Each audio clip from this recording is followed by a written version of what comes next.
안녕하세요. 닥톡 네이버 지식인 상담의 신홍범입니다. 두통과 코골이의 관계. 어떤 관계가 있을까요? 제가 가지고 있는 게 이제 기사 내용인데요. 머리가 이게 지근거리는 두통이 심하면 이 코골이가 있을 수 있다. 이렇게 이제 얘기하는데요. 실제로 스웨덴 아베스타 병원 수면장애센터에서 연구를 했고요.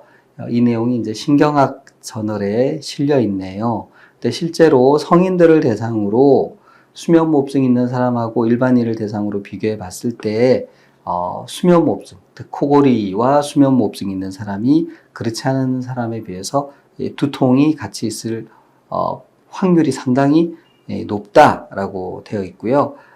또 이런 분들이 이제 자다가 자주 깨는 문제, 그리고 자고 나서 또 두통을 호소하는 경우가 한 18% 가까이 있다, 이렇게 되어 있습니다. 이게 성별하고 관련이 없다라고도 되어 있네요. 그래서 코골이 수면무호흡증이 두통의 원인인 경우가 많습니다. 특히 수면무호흡이 있을 때는 기도가 막혀서 우리 몸에 산소 공급이 제대로 되지 않습니다. 그러니까 두통이 생기죠. 우리 뇌가 이제 산소를 많이 소비하는 기관인데 산소 공급이 되지 않으면 그로 인해서 머리가 아플 수 있습니다. 코골이 수면무호흡증이 이제 있고 또 두통이 동반된다면 더더군다나 치료 가는 게 필요하고요. 특히 비수술 치료로 양압기 치료가 있습니다.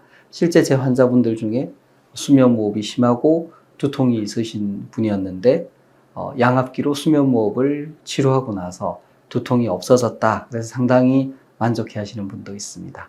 그래서 두통이 있는 경우에 또 코골이가 있는 경우에 수면다운 검사로 한번 확인해 보시기 바랍니다. 이상입니다.